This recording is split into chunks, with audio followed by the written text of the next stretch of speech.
Partager, s'enrichir de l'autre, se questionner et se réinventer à quatre mains. C'est l'essence d'Ormet, un duo onirique et acoustique formé par Élodie Kimmel et Aurore Recher.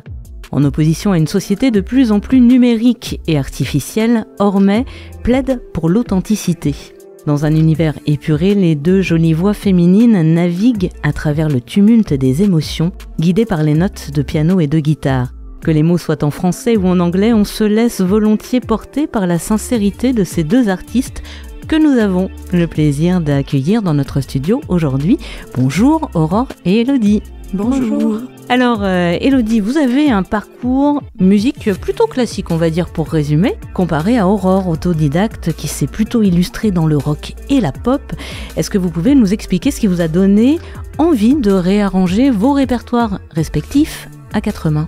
Une amitié qui a fait qu'on a eu envie de chanter ensemble. On s'est invités à chanter l'une et l'autre à la Manufacture Chanson, pour être très précise, puisque c'est là qu'on s'est rencontrés.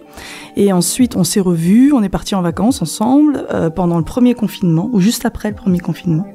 Et puis, c'est là qu'on parlait de l'état du monde, et effectivement, notre rapport aussi au numérique, cette envie de se débrancher. On parlait aussi d'écologie beaucoup, et comme on avait pas mal de chansons, chacune de notre côté, on s'est dit, et si on essayait de les dépouiller et d'en faire quelque chose d'autre et d'unique, mais ensemble. Je le vois, ton désert, ton océan de sable. Il veut ma peau et m'évaporer, m'adorer, me dévorer. Gorgé de sable, grain d'écume, attiré par le ciel. Mon eau va très haut, c'est beau là-haut, mon océan volé. Si haut, j'ai oublié.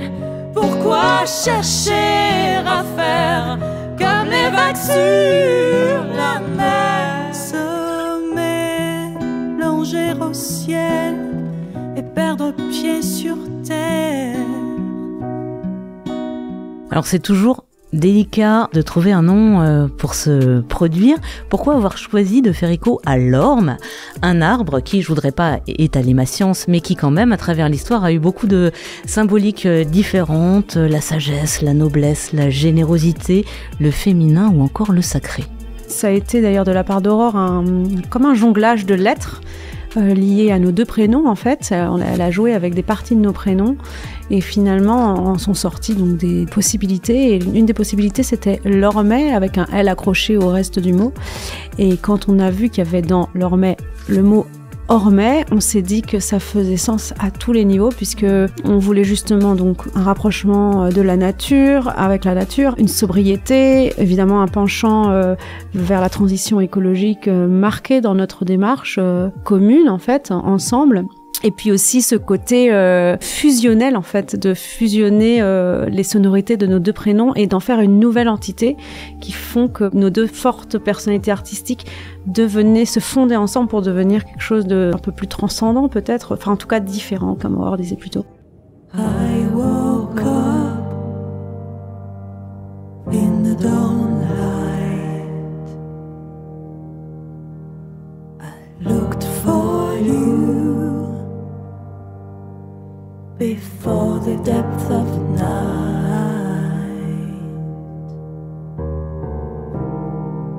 And then I saw you all alone, beautiful as a precious stone, looking so sad.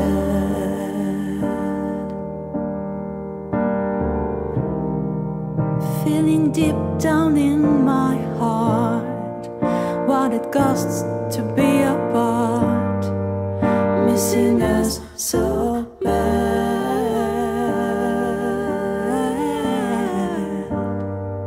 I dreamt it all but far from you, away at night in my pursuit, That's how it went, and I can't help crying on and on. I dreamed it all, but not with you. It gives me pain, but it'll do. That's how it went, and I can't help crying on and on.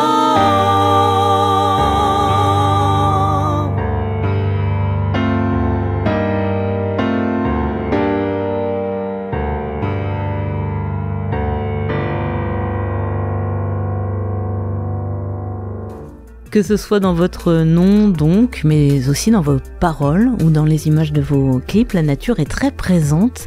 Quelle est son importance dans votre processus de création? Est-ce que genre vous avez besoin d'être dans la nature pour écrire, pour composer, pour vous sentir bien au début de la création artistique par exemple? On voulait depuis longtemps, et grâce à une collaboration qu'on fait avec l'Orchestre des Pays de Savoie, on s'est essayé à co-composer pour la première fois en fait. Et il s'est trouvé que le cadre était un cadre naturel fort, et que en effet nos compositions ont été, je pense, ont vu leur sève naître de nos promenades, de nos randonnées, du plein air en fait. Et d'ailleurs elles racontent beaucoup ça, ces chansons qu'on a écrites ensemble. I stroked your hand. It was freezing cold in that old land that seemed to me so old.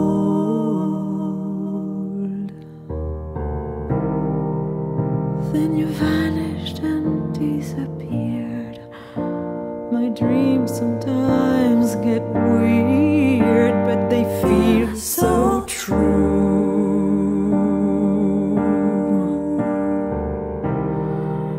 I call loudly to the sky. That's when I opened up my eyes, still so blue.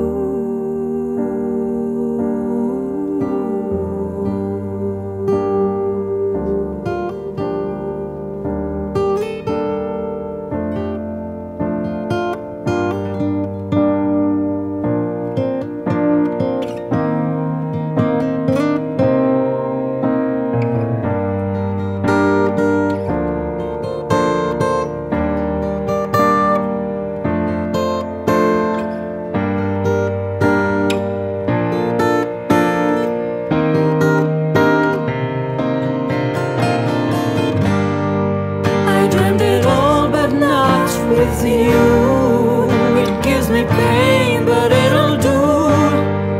That's how it went, and I can't help crying on and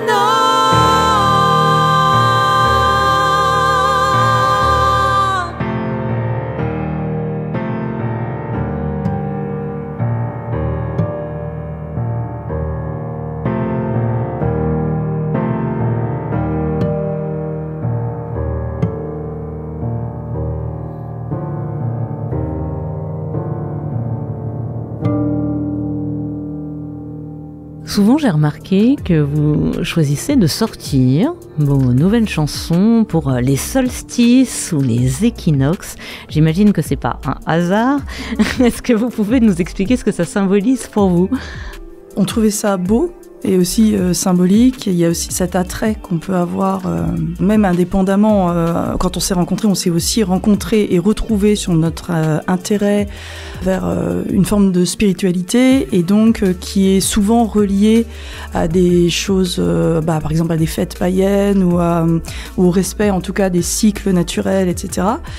On trouvait que ça nous allait bien de faire ça, et puis tout a commencé sur le fait de sortir les choses toujours en miroir. Par exemple, on sort une photo d'Élodie, il y aura la mienne pas longtemps après sur les réseaux, par exemple, des choses comme ça. Et ensuite, le fait qu'on sorte 2 chansons. Mais on n'allait pas les sortir en même temps non plus. Donc on s'est dit, tiens, une équinoxe ou un solstice pour une chanson et l'autre solstice en miroir pour l'autre chanson. Et en fait, ça donnait aussi un rythme comme ça de sortie, parce qu'on n'a pas suivi le chemin traditionnel comme c'était il y a quelques années. C'est-à-dire, traditionnellement, on sort un album et puis on le défend. Et là, c'est vrai que ça se fait plus trop. Bon, toujours est-il que nous, on s'est dit, par envie aussi, par envie de trouver ce rythme et de respecter ce rythme, de sortir des choses de façon comme des rendez-vous et comme des rituels.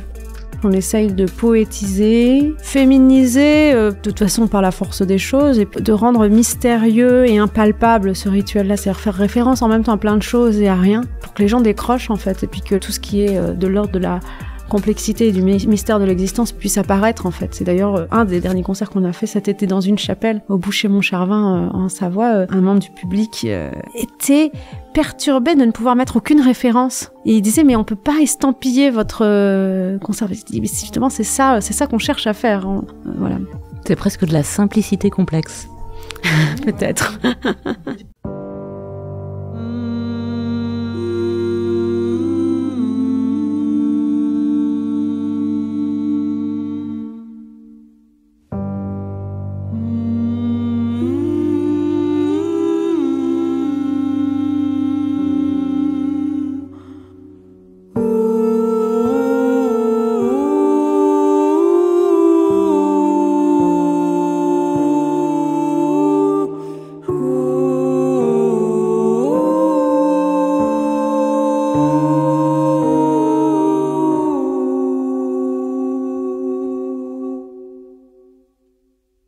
J'aimerais parler à quelqu'un d'autre que moi.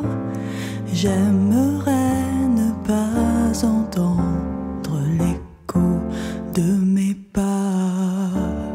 Je voudrais sentir maintenant, pourquoi pas, la présence d'une main qui dirait je suis là. J'aimerais parler rien, j'aimerais parler tout, croire que la vie commence, écouter une voix qui dirait autre chose que ça, rencontrer une autre âme qui rirait avec moi, partager tous nos rêves, partager avec elle un verre ou deux. J'aimerais aussi que quand retombe la nuit, cette femme que j'entends de fenêtre sous moi, du bout de ses 10 doigts, fasse crisser la porte, que s'ouvrent enfin tous les espaces, entremêlant nos voix. Rire et l'entendre rire, danser dessus les toits, boire le ciel étoilé, rêve en jouant, prêtant un peu d'importance à ça, partager les symboles, oublier les discordes, en buvant sous la lune. À combien dans mon cœur je rêverais de ça, combien je rêverais de ça, combien je rêverais de ça, combien je rêverais de ça, combien je rêverais de ça, combien je rêverais de ça, combien je rêverais de ça, combien je rêverais de ça, rire et l'entendre rire, danser dessus les toits, boire le ciel étoilé, rêve en jouant, prêtant un peu d'importance à ça, partager les symboles, oublier les discordes, en buvant sous la lune. À combien dans mon cœur je rêverais de ça, rire et l'entendre rire, danser dessus les toits, voir le ciel étoilé, rêve en jouant, prêtant un peu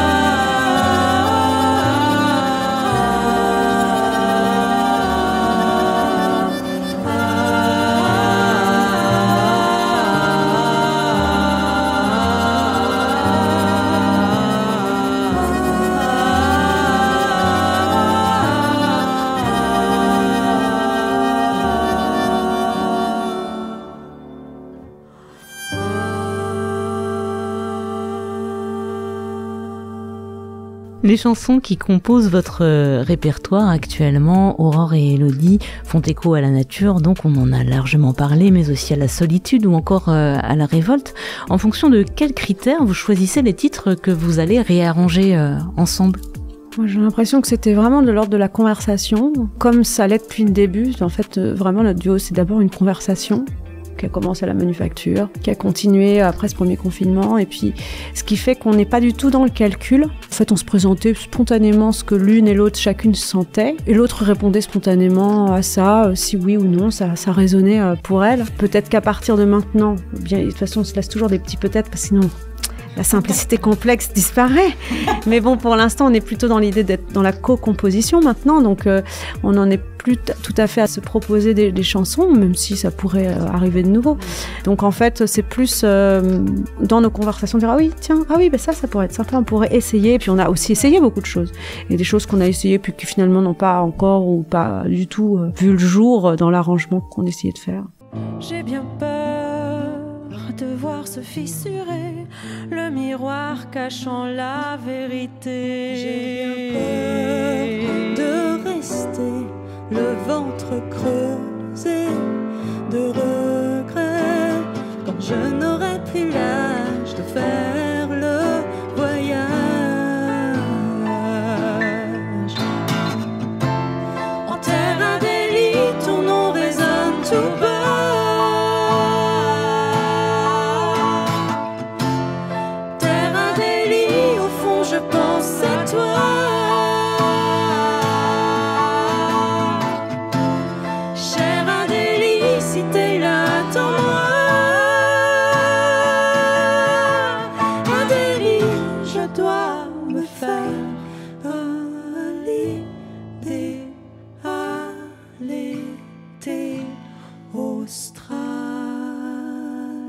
Certaines chansons sont en anglais et d'autres sont en français. Est-ce qu'en anglais, les émotions sont différentes dans l'interprétation ? Peut-être que c'est plus facilement rattaché aux émotions, sans concept ou j'en sais rien. Mais dans mon écriture, en tout cas, j'essaye de ne pas être dans l'intellectualisme, même s'il y a des envolées poétiques. Malheureusement, je trouve que la poésie, c'est trop vite assimilé à quelque chose d'intellectuel, alors qu'au final, c'est plus de l'intuition qu'autre chose. Mais pour répondre par rapport à l'anglais, moi, c'est vraiment plus au niveau du chant. Ça se place différemment. Parfois même, c'est plus facile, je trouve, de chanter en anglais.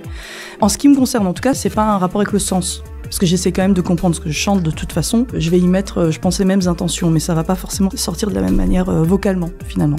Vous êtes marraine de l'Institut national de l'enseignement et du chant choral. Et dans ce cadre, vous avez travaillé à la préparation de quelque chose de grand, 3 grands concerts avec une centaine d'élèves. Un mot sur cette expérience qui doit être quelque peu unique, n'est-ce pas ? Donc nous, on a vécu ça grâce à l'INEC, en effet, qui est une institution à Metz, c'est ma région. Et en fait, j'avais déjà travaillé avec eux, autant auparavant en tant qu'intervenante musicale, c'est-à-dire le musicien ou la musicienne qui fait le lien entre les artistes et les classes et les instits. Et là, j'étais de l'autre côté. Donc ça, c'était déjà une expérience pour moi personnellement de me retrouver de l'autre côté grâce à Ormet et au fait qu'on soit devenue marraine. Et en plus, oui, c'est une expérience très forte parce que on rencontre soit des classes qui viennent vraiment de milieux différents entre elles, ou alors des enfants qui, dans une même classe, viennent de milieux sociaux très différents. Et c'est très touchant. On est quand même dans une période de crise où même chez les enfants, malheureusement, on ressent une peur de l'autre ou, comment on peut dire, une violence, quoi, qui devrait ne pas exister à cet âge-là. Et ça veut pas dire quand on arrivait, on sortait la violence et puis que nous, on apaisait tout. C'est pas ça que je veux dire, hein. Pas du tout. Mais quand même, il y avait ce truc très... de toute façon, les chansons, en général, elles rassemblent les gens, elles font voir ailleurs, elles font penser aussi à autre chose. Elles permettent de s'élever au-dessus un petit peu du marasme ambiant. Et on l'a ressenti vraiment chez les enfants. Ça nous a fait un bien fou. Ça leur a fait un bien fou, j'ai l'impression. Ils étaient heureux comme tout de monter sur scène et c'était dans des conditions professionnelles, c'était vraiment très très belles conditions et donc on était heureuse de partager ça avec eux et c'était très fort. On les a vus régulièrement, bon, pas toutes les semaines non plus, mais en plus il y avait les musiciens intervenants qui préparaient le terrain et qui ont fait un travail merveilleux. Mais ouais, c'était une très très belle expérience et Oui, et puis l'INEC, c'est une institution extraordinaire. Et puis, ils ont un rayonnement dans le coin. Et puis, cette année, on va réitérer une belle rencontre avec le Festival des Arts à l'école au Futuroscope de Poitiers. Puis, on est justement avec l'Orchestre des Pays de Savoie en collaboration pour aussi accompagner une classe de collège dans l'écriture d'une chanson, etc. Donc, c'est vrai que c'est quelque chose qu'on fait régulièrement et on revient à la raison cruciale pour laquelle on a envie d'écrire des chansons, en fait. On revient au sens des paroles. On a des élèves qui nous posent plein de questions, donc ils nous permettent d'aller voir plus loin dans nos chansons et de comprendre aussi tout le sens qu'elles peuvent avoir, aussi humblement que ça soit au final. Mais bon, s'il y a quelques réactions ou même des changements de regard pendant une résidence, ça nous donne beaucoup de joie, quoi. J'ai bien peur de ne jamais t'avoir. Avoir peur, cela ne sert à rien. J'aime l'idée que nous avons de toi. Je n'ai plus peur de tenir à deux mains. Perdre le nord, c'est gagner un combat. J'ai bien peur de laisser la vie creuser où elle veut. Quand je n'aurai plus d'âge, je ferai le voyage.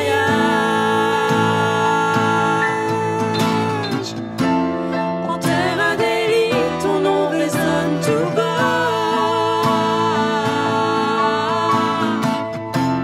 En terre Adélie, au fond je pense à toi.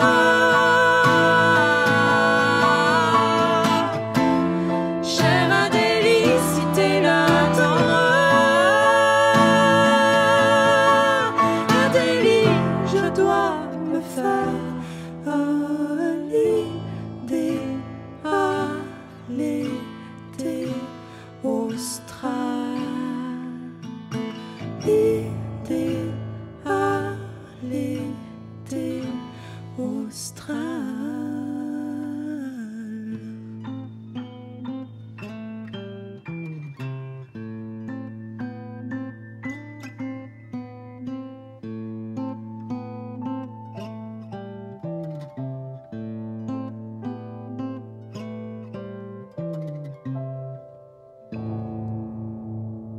Alors en ce moment, vous le disiez tout à l'heure, vous êtes en collaboration avec l'Orchestre des Pays de Savoie. C'est le combo parfait, ça, pour donner une troisième vie à certaines de vos chansons ? L'Orchestre des Pays de Savoie est un orchestre qui traverse la crise comme beaucoup d'autres orchestres et beaucoup d'institutions culturelles actuellement. Donc ils fêtent leurs 40 ans et en même temps c'est un orchestre dont les subventions, les aides financières ont drastiquement réduit. Ça a d'autant plus de sens d'être dans le soutien et la collaboration d'un orchestre qui a une identité très particulière comme ça sur le territoire qui est hyper précieux. C'est ça, de collaborer avec donc le chef d'orchestre Peter Yelle-Debord et les musiciens, ça va être très riche et il y aura en effet certaines de nos chansons arrangées pour quintette à cordes et ormée. Alors c'est plutôt la mode des musiques amplifiées et autres musiques dites actuelles. Pourquoi êtes-vous si attaché à l'acoustique et à l'authentique ? Au début, c'était vraiment comment on peut réussir à tourner en ayant un minimum de tout ce qu'on rejette dans l'air. De CO2, un bilan carbone minimum. On se disait ça, c'était un peu une des équations du moment où on a commencé à parler d'ormée pour la première fois. On se disait mais comment on peut, on s'est dit ouais, il faut avoir des vélos avec une caravane, mais comment on fait pour le piano, mais le piano il est plus fort que la guitare, comment on peut arranger? Et on continue d'y réfléchir et dans certains cas de figure on va pouvoir jouer presque quasiment entièrement en acoustique. Et l'idée, ce serait un jour vraiment d'être en 100% acoustique avec des vrais instruments arrangés si besoin pour que ça s'équilibre, etc. Ce jour-là se rapproche.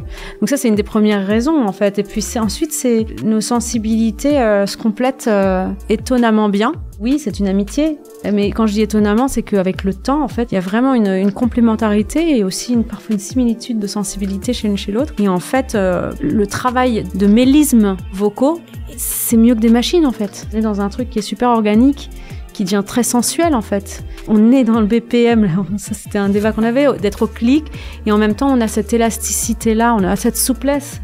Et plus on fait des concerts, plus on sait qu'on peut être en même temps très carré, et en même temps se laisser complètement porter, se laisser complètement aller.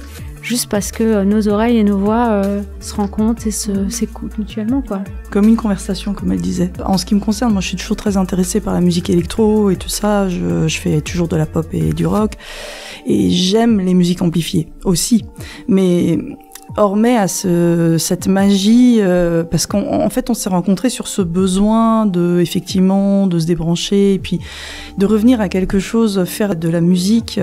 Au bout d'un moment, quand on fait beaucoup d'électro, qu'on travaille beaucoup avec l'ordinateur surtout, eh bien on passe sa journée à faire de la musique, certes, mais devant un écran. Et à un moment donné, moi j'en pouvais plus, je me suis dit, je suis chanteuse quoi, déjà c'est le corps. Et en plus, la guitare, j'ai toujours eu un rapport un peu particulier, à pas vraiment l'assumer, enfin avant. Et je sais pas, notre rencontre a aussi permis, en tout cas en ce qui me concerne, de me dire, bah voilà, on fait avec ce qu'on a, avec ce qu'on est capable de faire aussi. C'est minimaliste peut-être, ça nous empêche pas de continuer à travailler et à s'améliorer, mais voilà, on fait avec ce qu'on a. Et ce minimalisme-là, en fait, nous a porté, parce qu'on s'est rendu compte qu'il n'y avait pas besoin de grand-chose d'autre déjà pour toucher les gens. Donc on avance sur ce chemin-là, mais il y a toute une recherche. Et c'est vrai, quand on s'est rencontrés, elle avait des machines, donc il y avait aussi ce rejet un peu des machines. Je continue toujours, mais en revanche, pour moi, Ormet, c'est une bouffée d'air, quoi, parce que je me dis, ok, je peux faire de la musique sans ça. Et voilà. Avril-mai, vous serez en résidence à Paris. Vous allez peaufiner cette recherche, justement. Elle va servir à ça? Tout à fait. Le lieu où on va aller, qui s'appelle le Théâtre de la Petite Croisée, à Paris. Alors, le Théâtre des Chemins... La Petite Croisée des Chemins, c'est ça, non? Je crois. C'est dans le 15e à Paris. Et effectivement, c'est tout petit, très intimiste. On pense que ce sera la bonne occasion de tout débrancher. Là, pour le coup, on sera totalement en acoustique. En fait, c'est pas vraiment une résidence, c'est plutôt une série de concerts, en fait. Voilà. Donc, on invite tous les Aléosiens.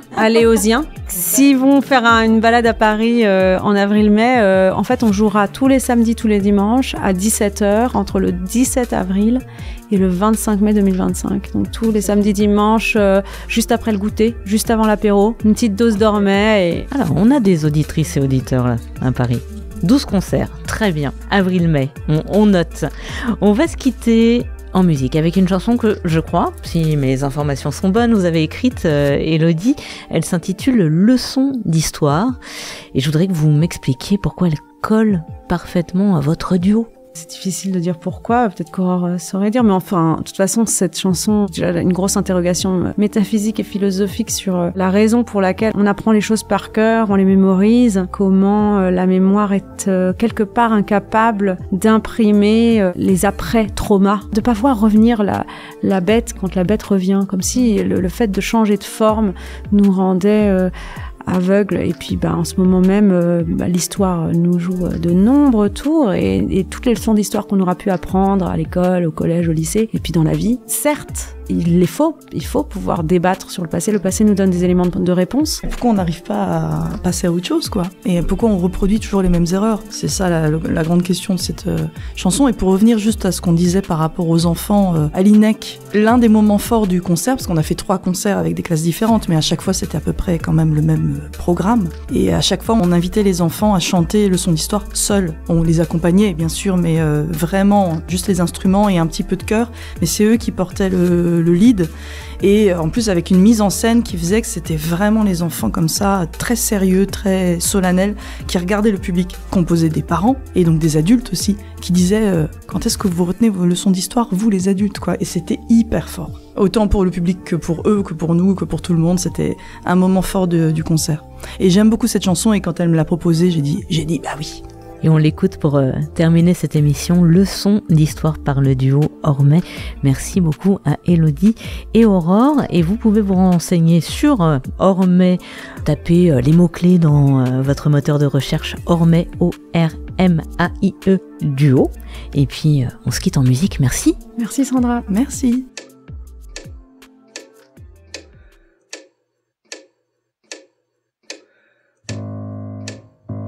Hey, hey, hey, hey, hey, hey, hey.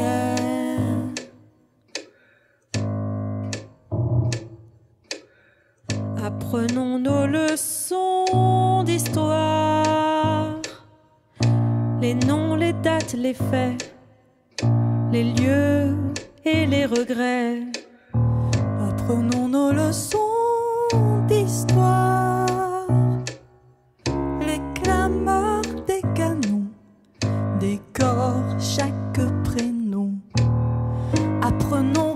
peut-on réciter et raconter comme l'homme a tué son voisin puis oublié ce que c'est que l'odeur du sang. Je me déchire les lèvres, un goût salé.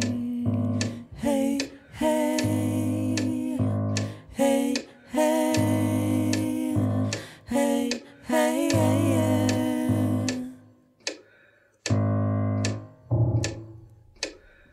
Apprenons nos leçons d'histoire, comptons nos migrations, empreintes de nos noms. Apprenons nos leçons d'histoire. De qui es-tu cousin? D'un étranger lointain. Tout voudrait nous hurler à rebours qu'il faut aimer, que nos rues de frontières ne sont pas des tranchées, quand chacun sait de l'illusion qui m'écarte de toi à reculons. Hey, hey, hey, hey, hey, hey, hey.